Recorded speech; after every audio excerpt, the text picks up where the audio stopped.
안녕하세요. 소리의 가치입니다. 구독과 좋아요, 알림 설정 부탁드려요. 오늘의 사연 시작할게요. 첫 번째 사연입니다. 딸아이가 성인이 되고 나서부터 아예 독립했습니다. 바로 대학교 기숙사 들어갔고 그 뒤로 집에 돌아오지 않습니다. 어느 정도 예상을 했습니다. 고등학교 때부터 가족이랑 사이가 안 좋았으니까요. 그때는 보내주는 게 최선이라고 생각했고 아무 말 없이 보냈습니다. 그 이후로 핸드폰 연락은 거의 확인 안 하고 가끔 아빠랑만 연락을 합니다. 이제 와서 너무 늦은 감도 있는 것 같지만 아이와 어렸을 때처럼 관계를 회복하고 싶습니다. 저는 20대 초반에 첫째 아들을 낳았습니다. 남편은 저랑 나이 차이가 많이 나기 때문에 너무 힘들었어요. 대학도 중간에 휴학해야 했고 남편은 가부장적이어서 청소나 밥이 자기 원하는 대로 안 되어 있으면 소리 지르고 담배 피러 나가기 일쑤였습니다. 그때 전 심한 우울증이었고 첫째 아들을 어렸을 때부터 애아빠가 훈육이랍시고 손찌검해서 트라우마가 생겼습니다. 그러다가 둘째 딸아이가 생겼고 그때부터는 남편도 달라졌습니다. 아들은 그렇게 손찌검하고 위협하더니 딸아이한테는 세상 다정한 아빠로 변하더군요. 딸아이는 손찌검하지도 않고 첫째 때는 집안일이나 애한테도 관심 없던 사람이 딸아이 기저귀 갈아주는 거 보고 시겁했습니다. 그리고 한편으로는 첫째 아들이 너무 불쌍했습니다. 누구는 어렸을 때부터 손찌검 당하며 컸는데 딸은 어렸을 때부터 사랑만 받고 컸어요. 이미 첫째 아이는 어렸을 때부터 정서불안이었고 사회생활도 제대로 하지 못해서 학교에서도 왕따였습니다. 반면 딸은 초등학교 들어가서도 친구들을 잘만 사귀고 사회생활을 잘 해내더라고요. 그 모습을 보고 아들이 더 불쌍했습니다. 딸은 성격도 밝고 친근한 편이어서 항상 자기 앞길은 알아서 챙기길래 딸이 12살 때쯤부터는 굳이 챙겨주지 않았습니다. 챙겨주지 않아도 잘했으니까요. 아들은 중학생 때부터 정신병이 있었고 학교도 제대로 못 나갔습니다. 정신병원에 데려가고 싶어도 자기를 정신병자 취급하냐며 화를 내서 데려가지도 못했어요. 아들을 그렇게 만든 게 제 책임 같았고 전 아들이 회복할 수 있도록 그 아이에게 모든 걸 맞췄어요. 혼내지도 않았고 아들이 동생을 싫어해서 일부러 딸이랑은 말도 잘 안 했습니다. 안 그랬다간 정말 아들이 극단적인 선택을 해버릴까봐 겁이 났거든요. 남편이 딸은 좋아하니까 잘 챙겨주겠지라는 안일한 생각을 했습니다. 아들은 공부에 흥미가 있는 아이였어서 좋은 대학을 갔습니다. 그리고 성인이 되고 나서는 정신병원도 다니기 시작했어요. 전 정말 아들 하나 키우는 것도 벅찬 사람이었습니다. 한편 제가 아들만 신경 쓸 동안 딸은 엇나갔습니다. 점점 뚱뚱해지고 나태해지고 학교 공부는 아예 놨습니다. 성질이 날카로워져서 아예 저랑은 말도 섞으려고 하지 않았어요. 전 이미 아들 때문에 지칠 대로 지쳤기 때문에 그냥 딸을 놨었습니다. 애아빠는 나중에서야 아들한테 미안한 건지 아들이 고등학생쯤부터 잘 챙겨줬어요. 지금 생각해보니 저랑 남편 둘 다 아들에게 매달렸기에 딸을 보살필 사람이 없었고 엇나간 것 같습니다. 아들은 성인이었고 딸이 고등학생 때부터 저랑은 아예 말도 섞지 않고 집에도 잘 들어오지 않았어요.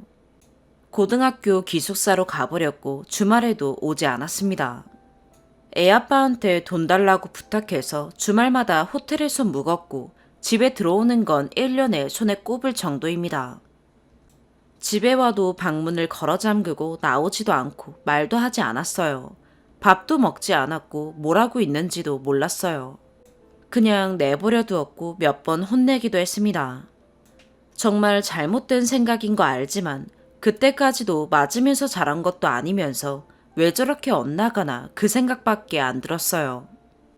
지호 오빠는 트라우마 때문에 평생을 제대로 살지를 못하고 있는데 자기는 사랑만 받았으면서 뭐가 그렇게 불만인가 했어요. 지금 생각해보면 제가 미친년입니다. 그냥 제가 문제예요. 딸은 고등학생 때부터 저랑 사이가 멀어졌고 결국 대학에 붙고 나서는 아예 나가버렸습니다. 학비가 필요하다는 말도 애 아빠한테만 했고 등록금만 대줬더니 알아서 나머지 학비는 냈습니다. 정말 성인이 되고서는 집안이랑 엮이고 싶지도 않다는 듯 집안과 관련된 것들을 모두 끊어냈습니다. 더 엇나갈까봐 정말 찾아가지도 못했고 말리지도 못했어요. 그러다가 최근에 딸이 집에 있는 나머지 짐을 가지러 왔었습니다.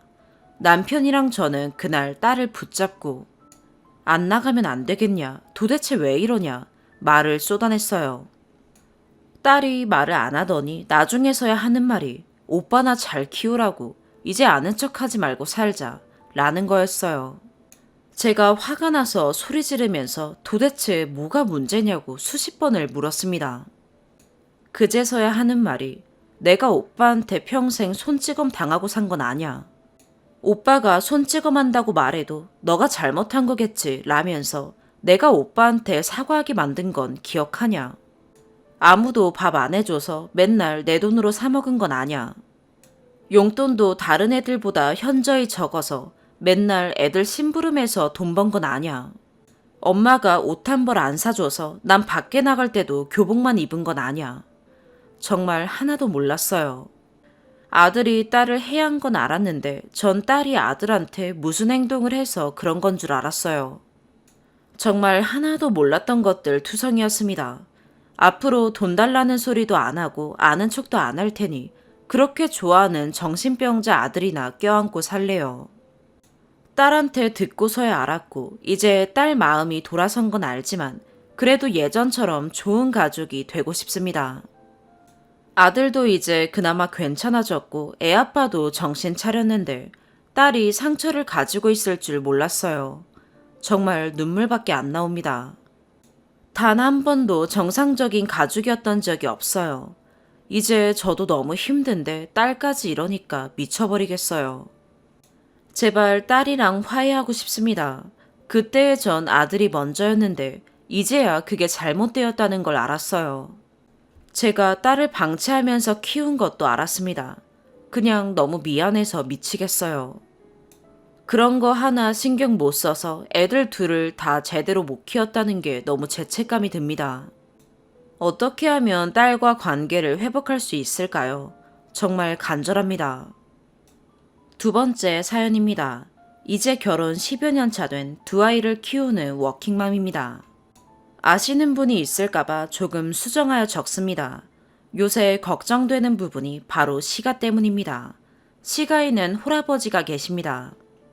안쓰러운 마음에 서툰 솜씨지만 반찬도 가져다 드리고 때 되면 용돈에 선물에 남편이 전혀 챙기지도 않았지만 저는 내 부모님이다 생각하고 최선을 다했습니다. 처음에는 아버님은 감사해 하셨지만 나중에는 그냥 무덤덤해지신 것 같았습니다. 되돌아오는 답례는 거의 없었죠. 2달에 한 번씩 저희 집에 오셔서 2박 3일, 3박 4일 정도 있다 가시기도 했지만 손주들에게 밥 한 끼 사주지 않으셨습니다. 10번 가면 한 번 사주실까 했지요. 오실 때 가져오신 건 1만 원 내외 과일 정도였답니다. 저희는 몇십만 원씩 용돈을 드리는데 말이죠. 처음에는 남편의 어버이니까 잘해드려야지 라는 생각에 저는 계속 마음을 쏟았습니다. 용돈 겸 생활비도 보내드리면서 제가 계좌이체를 진행하고 남편 이름으로 계속 넣었으며 남편 체면 차려주려고 무던히도 애를 썼습니다. 애기 낳고 난 후 일주일도 안 되어 집에 왔는데 시아버지와 시동생이 아기 보여달라고 성화였습니다. 저는 남편에게 친정엄마가 와 계시니 다음번에 오게 해달라고 하였지만 남편은 거절을 하지 못해 아버님과 시동생이 있다가 가셨고 2박 3일간 산모집에서 놀다가 가셨습니다. 이 부분은 서럽게 울면서 남편에게 이야기했더니 사과는 받았습니다. 시동생은 결혼을 하였는데 동서될 여자분의 인상, 직업, 생활력 등등 제가 마음에 드는 구석이 없었습니다.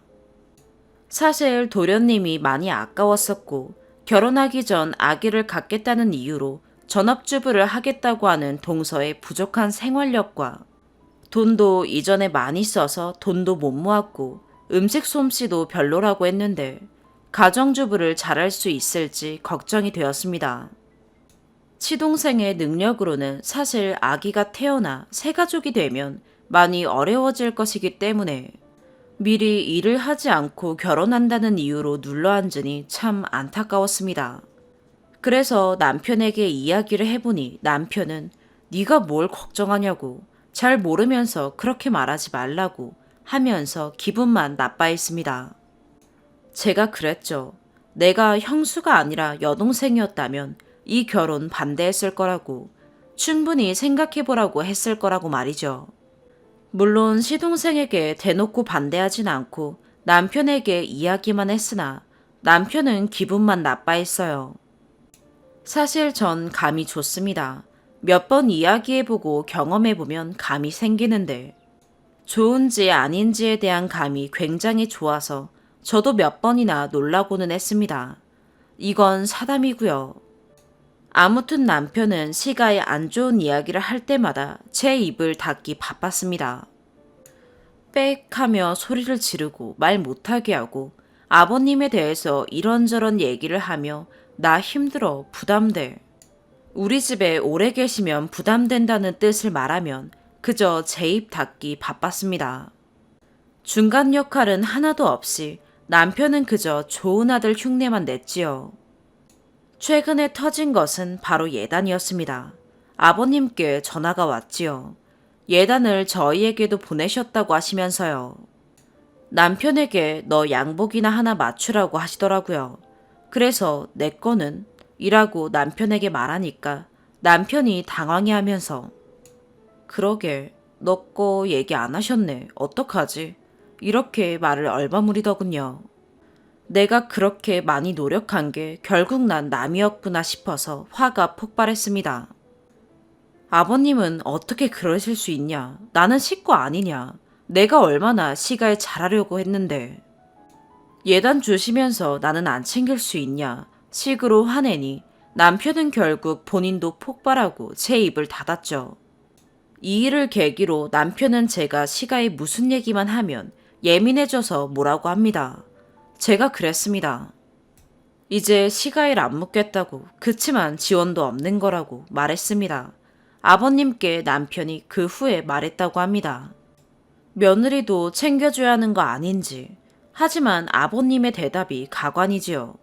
그래, 며느리가 옷 한 벌 사달라고 하더냐. 이렇게요. 이 말이 뭘까요?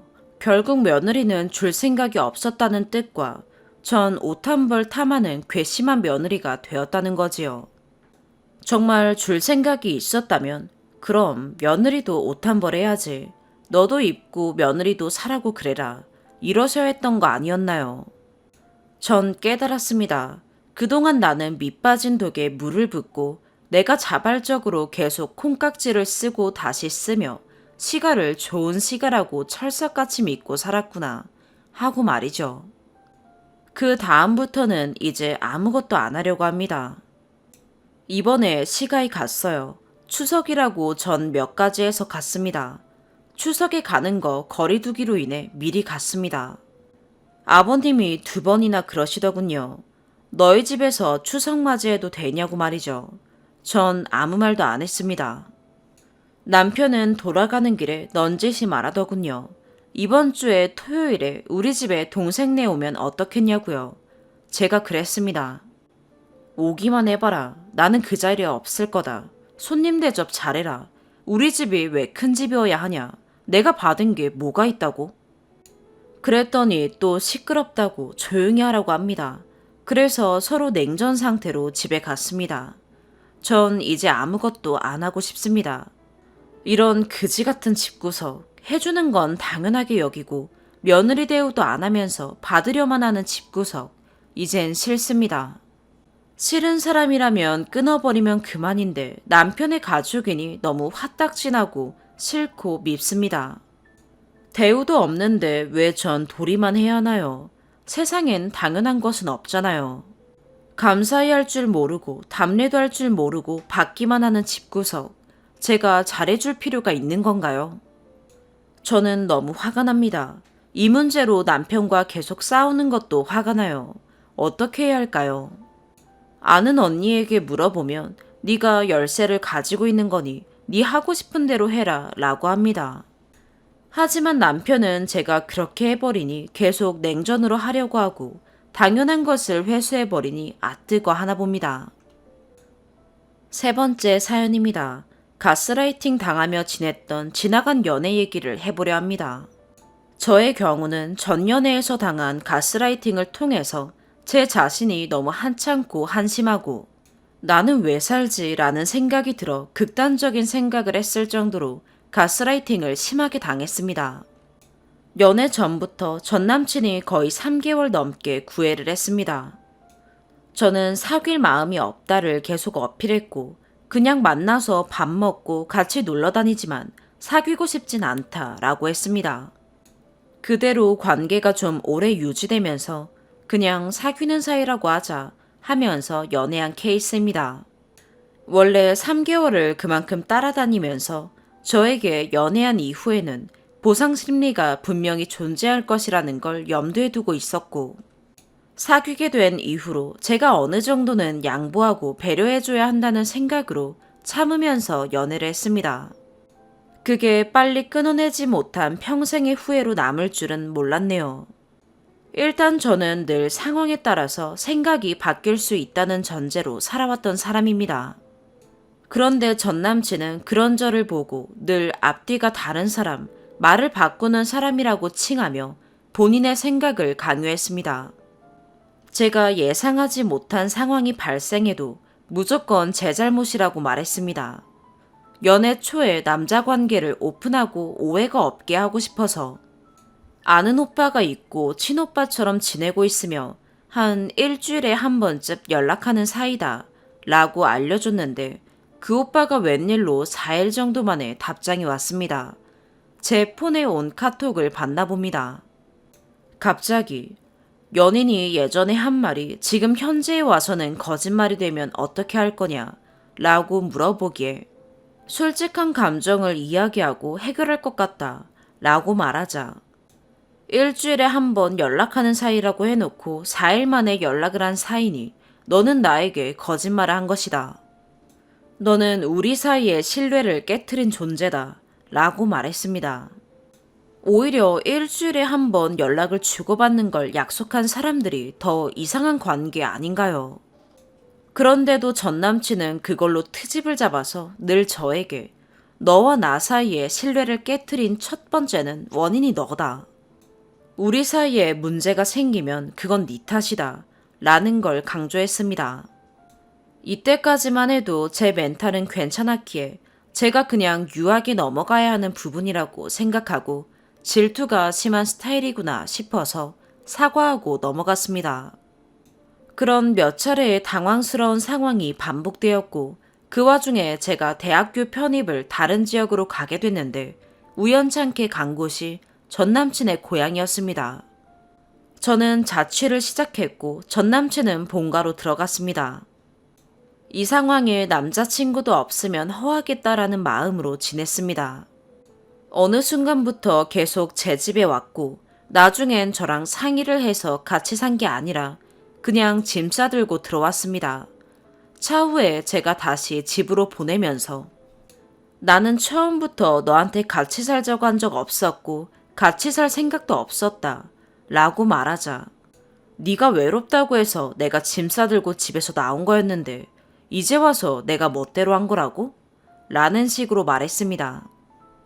근데 정말 저는 같이 살 생각이 전혀 없었거든요. 어쨌든 그러다 보니 집에 가면 걔가 늘 있었습니다. 저는 그게 너무 불편했고 집안일도 제대로 하지 않고 월세도 한 푼 보태지 않으며 오랜 기간을 붙어 사는 모습. 집에서 자기 개발에 관련된 행동은 단 하나도 하지 않고 핸드폰을 가지고 놀기만 하는 모습에 환멸이 났습니다. 그러면서 본인 부모님 만나러 가는데 저를 데려가서는 늘 하는 말이 본인은 자기 미래를 위해 상당히 노력하고 있다는 식으로 말했습니다. 제 기분엔 그냥 그거였어요. 집에 있으면서 아무것도 안 하는 걸 부모님한테 들키기 싫어서 도피하기 위해서 제 집에 왔다는 생각이요. 언제 다시 돌려보내지? 라는 생각으로 하루하루를 살았습니다. 심지어 그러면서 친구들이 지 없는 시간에 놀러 오는 것조차 화내면서 같이 사는 사람한테 배려가 없다고 화를 냈습니다. 집주인은 저인데 말이죠. 그렇게 붙어 있는 시간이 길다 보니 일어나는 많은 상황들과 제 개인적인 상황 등등으로 저는 공황장애와 우울증으로 치료받으며 힘겨운 시간을 보내고 있었던 상태였습니다. 학교에서 저에게 피해를 준 동기가 있었고 말할 곳이 없던 저는 남자친구에게 하소연을 했습니다. 제 입장은 그냥 그 동기와 학교에서 안 좋은 사이로 지낼 생각은 없고 그게 사회생활이라고 생각합니다. 그냥 학교에서 일어난 일에 대해서 남자친구에게 하소연은 할 수 있는 거라고 생각했습니다. 하지만 돌아오는 대답은 그건 네 성격 탓이다. 끊어내지 못할 거면 욕도 하지 마라. 넌 진짜 앞뒤가 다르다. 가서 싫다고 말하면 되는 걸 왜 끊어내지 못하고 뒤에서 욕하냐. 네가 그런 성격이니까 인간관계가 그 모양인 거다. 이런 식으로 말했습니다. 그래서 저는 너한테 그러면 다시는 친구들 관련된 이야기를 안 하겠다 라고 이야기를 했습니다. 이때 제 스스로가 너무 힘들다 보니 저 사람을 끊어내야 한다는 걸 인지하면서도 그럴 힘을 못 내던 상황이었습니다. 구애하던 중 연애 초반에는 하루가 멀다 하고 데리러 오고 친구랑 노는 와중에도 주변에서 기다리다가 저를 집에 데려다주고 집에 갈 정도로 늘 데려다주며 본인은 전 연애 때도 단 하루도 여자친구를 집에 데려다주지 않은 적이 없다를 어필했었습니다. 그럼에도 어느 순간부터 저를 데리러 오지 않는 상황이 더 많았습니다. 서운하다고 하니 돌아오는 대답은 내가 얼마나 피곤한데 왜 내가 데리러 가는 게 당연한 게 되는 거야?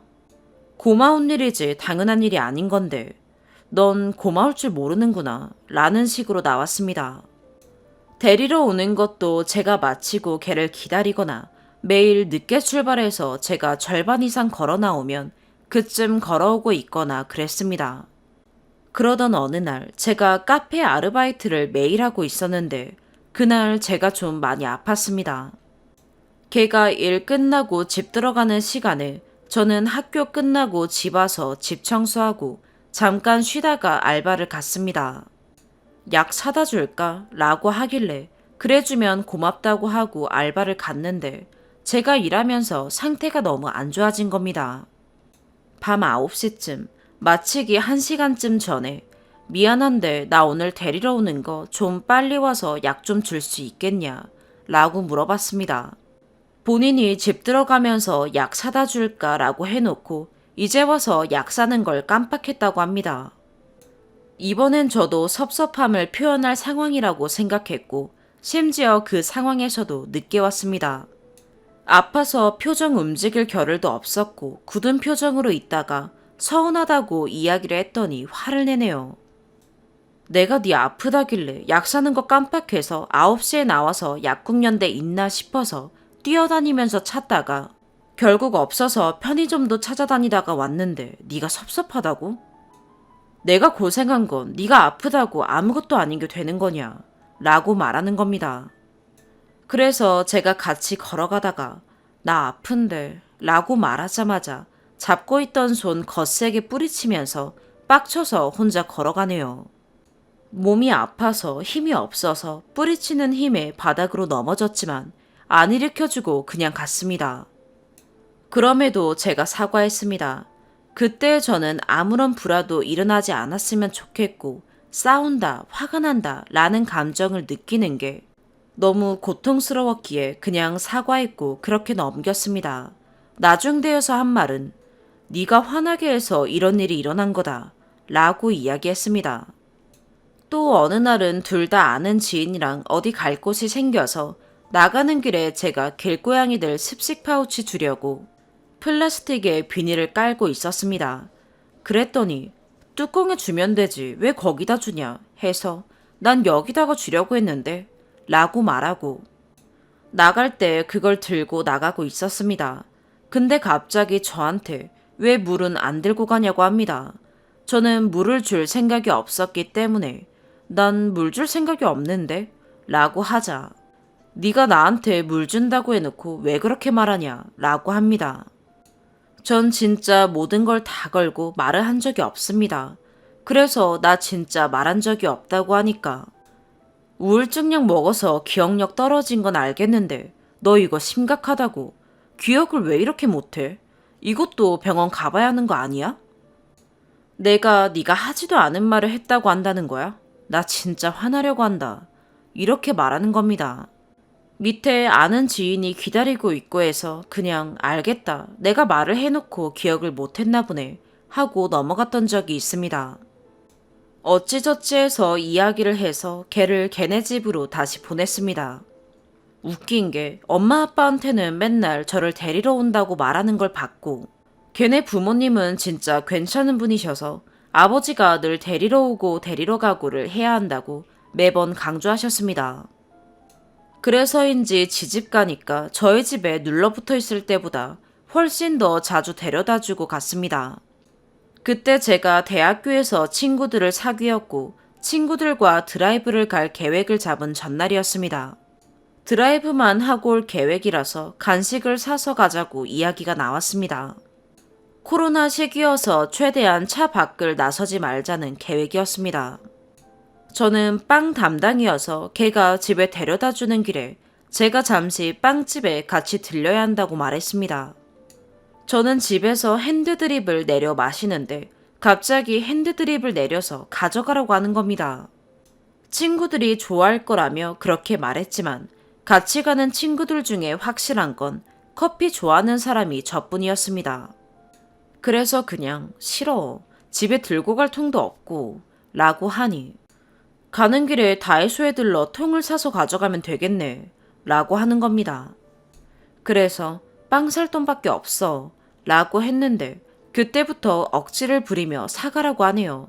그래서 제가 귀찮아 라고 말했더니 나중에 언성이 높아지고 싸우고 나서 하는 말은 그중에 저를 엄청 신경 써주는 친구가 있었는데 그 친구가 그렇게 신경 써주는데도 너는 그 친구를 위해 커피 한 잔도 내려주지 않을 만큼 그걸 귀찮다고 말할 만큼 친구에게 노력하지 않는 존재로 보여서 너한테 크게 실망했다.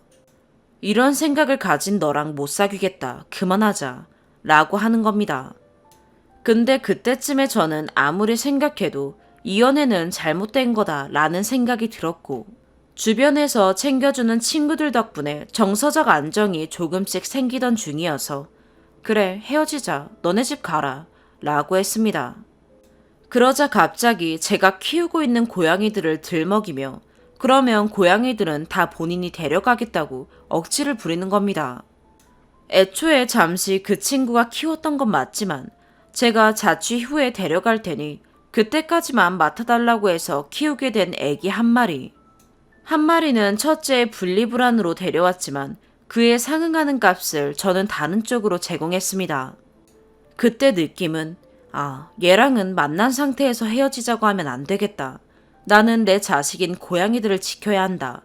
그래서 그날 헤어지지 않고 집에 보냈습니다. 그 이후 여차저차하면서 카톡으로 이별 통보하고 헤어졌습니다. 헤어지고도 혹시 찾아올까봐 무서워하기도 했을 정도로 걱정이 많았지만 천만다행히도 그러지 않았습니다. 헤어지자마자 제가 친구한테 전화해서 한 말이 나 우리 땡땡이랑 땡땡이 지켰어 였습니다. 헤어지고 후 폭풍, 보고 싶음, 그리움 절대 없었습니다.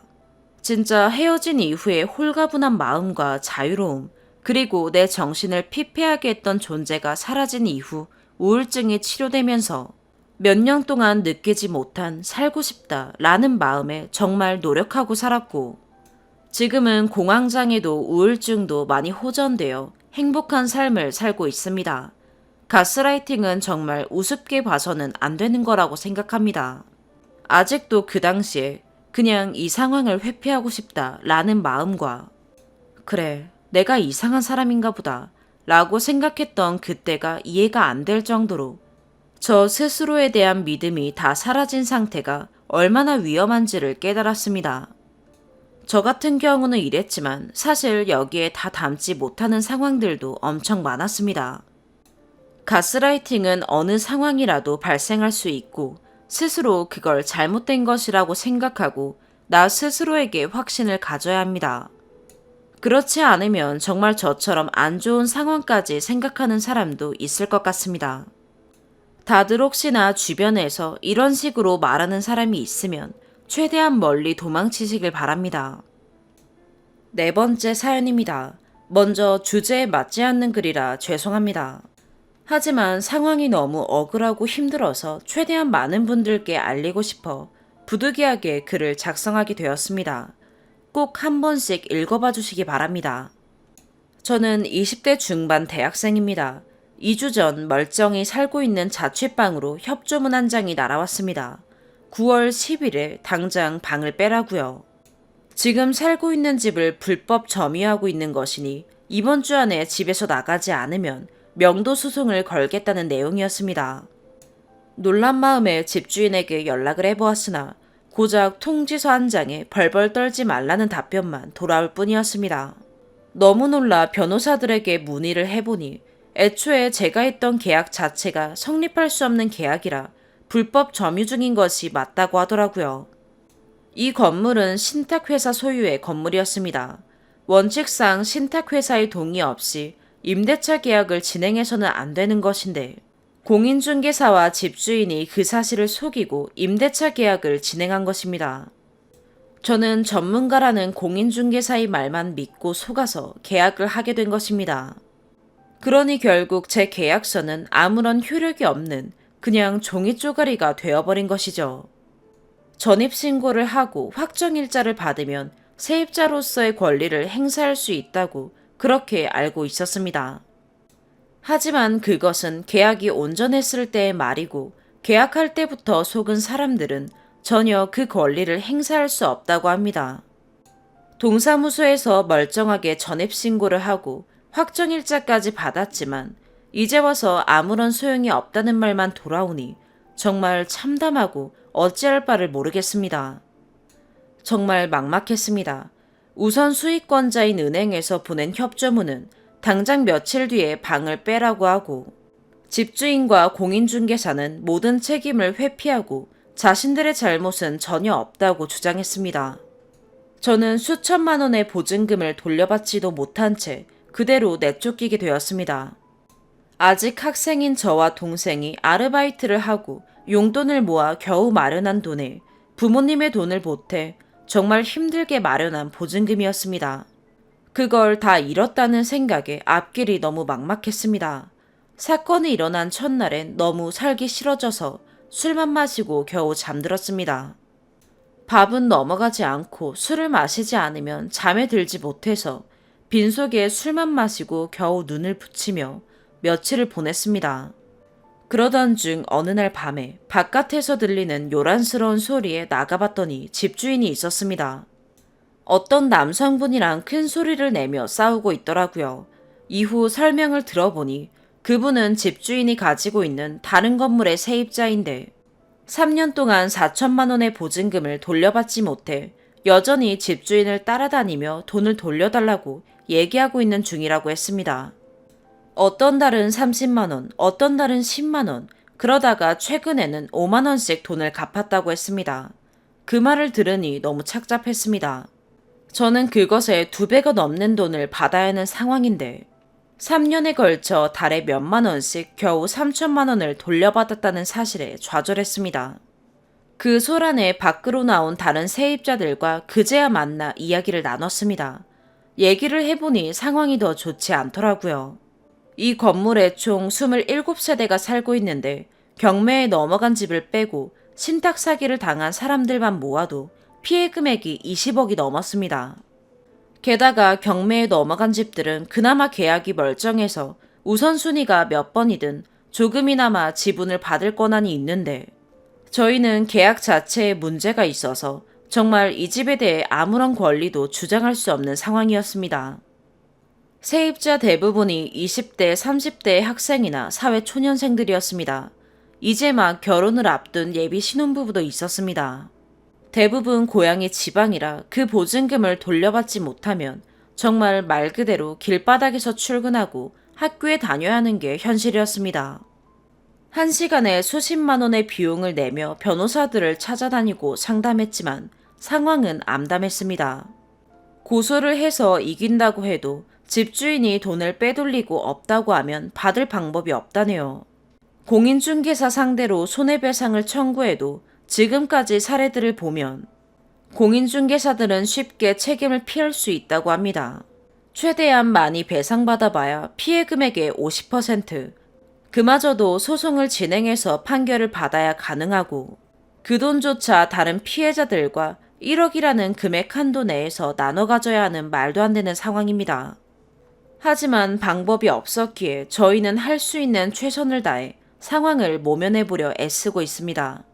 집주인은 저희와 같은 피해자들이 찾아오는 것을 피하느라 본인이 살고 있는 집의 인터폰도 떼어버리곤 저녁 9시만 되면 잠을 잔다고 합니다. 저희는 잠 한숨 자지 못한 지 벌써 2주가 되었습니다. 만나서 이야기를 나누어 봐도 말이 통하지 않습니다. 돈 받고 싶으면 가만히 있으라는 등 적반하장으로만 나옵니다. 집주인은 지금도 한남동에 건물을 올리니 많이 자신의 사업을 확장시키고 있다고 합니다. 건물을 담보로 대출을 받고 수십억의 보증금과 다달이 월세와 관리비를 받아 어디에 쓴 걸까요?